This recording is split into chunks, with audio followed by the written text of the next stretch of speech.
próximo passo é o seguinte, é notar que nem todas essas combinações vão gerar um determinante bom, né? Claramente, aqueles que têm zeros em uma coluna, né, não são bons, tem o valor zero. Então, a gente nem precisa nem levar eles em conta em geral, ok? E quais são os bons? Aqueles em que você tem só um elemento não nulo em cada linha, né? Só aqueles determinantes com um elemento não nulo em cada linha é que são bons, ok? Então, qual seria uma consequência disso? Uma consequência interessante é que isso facilitaria muito a enumeração. Se você tiver, por exemplo, essa matriz, você sabe que um dos elementos bons vai ter, por exemplo, o primeiro elemento da linha 1 bom, o segundo tem que ser 0, né? E esse agora que tivesse esse elemento aqui, C, ele seria bom? Não. Então você já pula para o próximo, né? Para D, ok? Então esse seria aqui um elemento bom. Qual seria um outro elemento bom? Ó, aqui seria 0 e aqui B, né? Bom, esse elemento aqui, em que esse elemento aqui era não nulo, o C, seria bom? Seria, né? Porque você teria dois elementos em posições diferentes, em duas linhas diferentes, né? Então, esse aqui seria um elemento bom.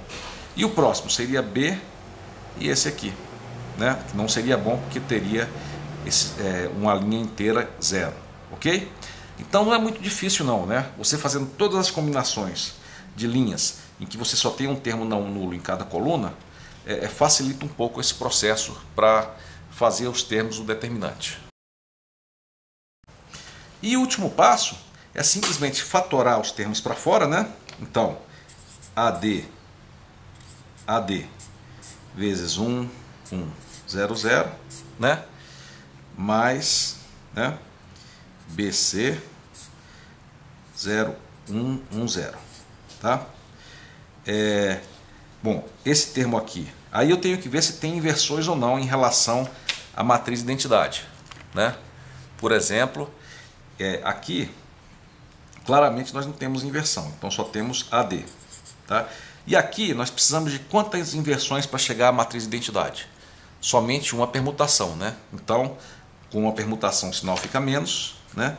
E aqui com a permutação vira identidade, cujo determinante é 1. Então temos AD menos BC.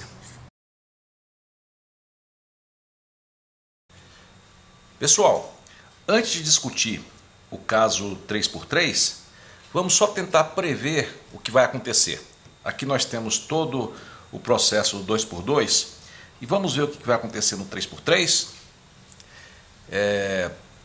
Eu até queria pedir que você parasse o vídeo primeiro e tentasse por si mesmo tentar prever, né, como é que a matriz 3×3 iria se desmembrar na forma como está aqui.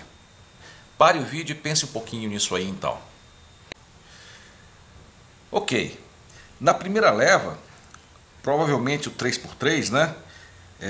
Deixa eu desenhar aqui, né, o 3×3, né? Primeiro você ia manter as duas linhas de baixo fixas, né? E desmembrar ela em 3, né? Onde aqui seria o primeiro termo não zero, esse aqui o termo não zero, esse aqui o termo não zero. Então aqui primeiro, vocês lembram que desmembrou em 2, aqui ia se desmembrar em 3. Depois, cada uma dessas 3, você ia manter fixa uma delas e a última linha, e cada um ia desmembrar em mais 3. Então você teria 3 vezes 3, 9 matrizes, tá? E depois, como só essa linha aqui está ainda com termos que não são zeros, cada uma dessas 9 vai se desmembrar em mais 3. Então você teria um total de 27 matrizes quando você desmembrar a matriz 3×3. Agora eu queria ver com vocês sobre esse número, né? Aqui quando você tinha 2 vezes 2, né? 2×2, você quebrou em 4 matrizes, né? Ou seja, o 2 vezes 2, né? Porque você quebrou em duas linhas e depois mais duas aqui. Na de 3×3, você quebrou em quantas? Em 27, né? 3 vezes 3, 9 vezes 3, 27. Bom, pessoal, vamos só fazer algumas contas aqui, né? Nesse caso aqui, essa matriz 2 por 2 se quebrou em 2 vezes 2, ou seja, 4 matrizes. Na de 3 por 3, ela quebrou em 3 vezes 3 vezes 3, ou 27 matrizes. A de 4 por 4 seria 4 vezes 4 vezes 4, né? Vezes 4, que é um número grande, né? Eu nem sei como calcular. Agora vejam só, no caso da 2 por 2, aqui você desmembrou em 4. Mas dessas 4, 2 eram ruins e só 2 eram boas, né? Quais eram as que eram ruins, né? Que eram 0? Aquelas que têm colunas de 0. E quais as que eram boas, né? São aquelas em que você só tem um termo em cada linha, né? Um termo nessa linha, um termo nessa, e um termo nessa linha e um termo nessa. Aí eu queria perguntar para vocês o seguinte: como é que seria na de 3 por 3, né? Por exemplo, eu vou colocar aqui a de 3 por 3, né? Como é que seria aqui? Como é que seria, por exemplo, a matriz assim, né?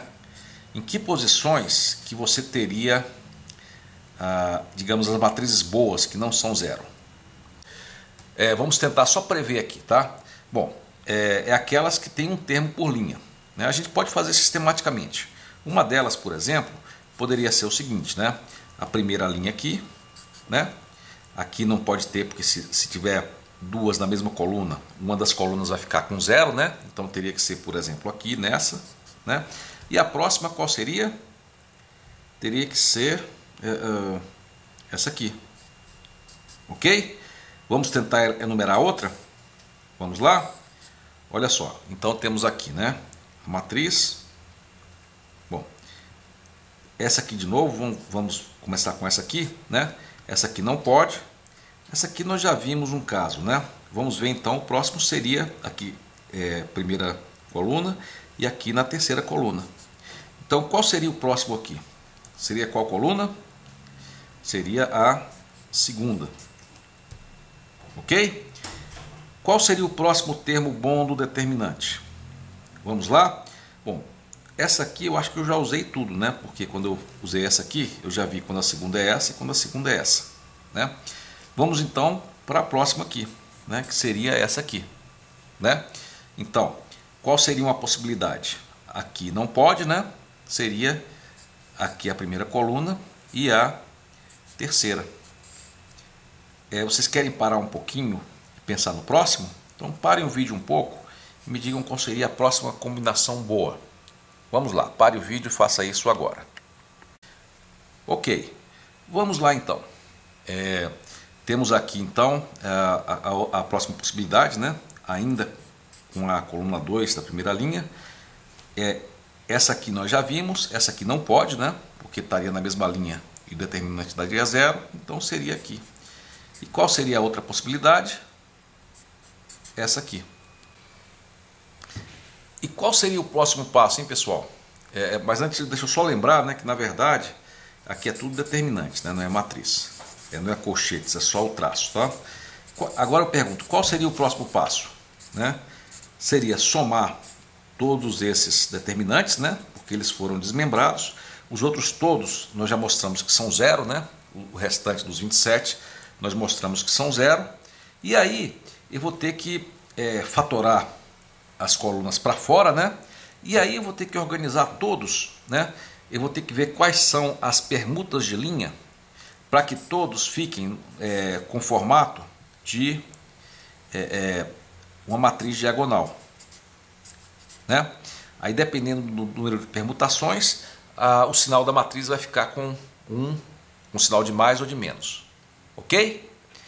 Então, visto isso, vamos falar sobre todo esse processo agora para ver se fica mais claro.